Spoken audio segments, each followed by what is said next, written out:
Gjykata e Korçës ka dënuar me 83 vite burg 4 të akuzuarit për vrasjen e Martin Çeços, përfshi këtu edhe Martina Pajollarin. Familjarët e Valter Mollaj dhe Edlir Mollaj, të dënuar me 25 dhe 23 vite burg, kundërshtojnë këtë vrasje, pasi sipas tyre nuk janë ata autorët.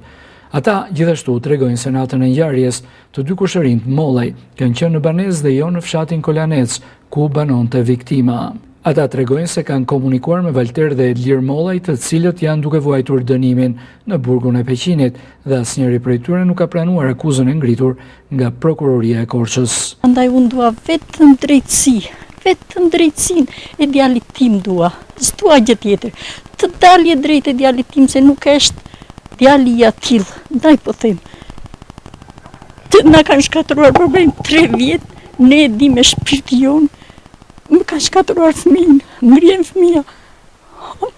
O batresin, përse për një të keqë, që se ka bërë, se po ta kishte bërë, po hajde, po se ka bërë djali, është i pafajshëm, të ndali drejtësia djali. Kemi një familje të rregullt, jemi me 3 fëmijë, nuk i mungon të asgjë, këtë të arrin të bëjnë të gjëra të këtilla. Me asnjë provë, me asnjë fakt, le t'i vjen mbi tavolinë, ti shikoj tërë bota, si të ndrodhi fytyrën e burrit atje, që po degjet kot.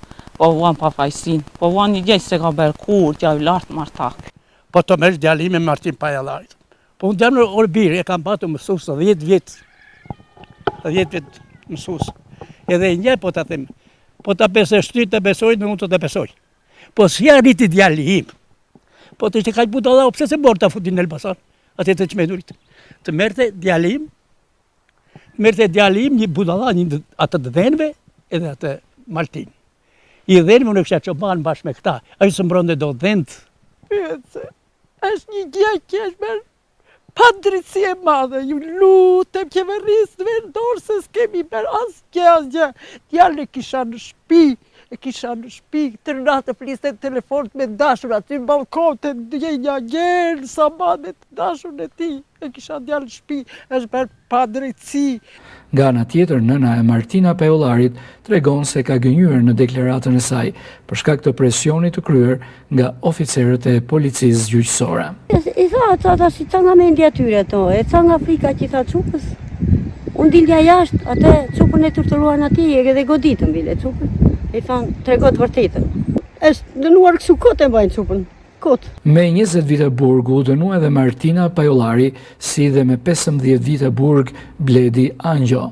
Të 4 këta persona akuzohen për ngjarjen e vitit 2022, ku mbeti i vrarë 26 vjeçari Martin Çeço, trupi i cilit është gjetur në ujërat e rezervuarit Kolanec.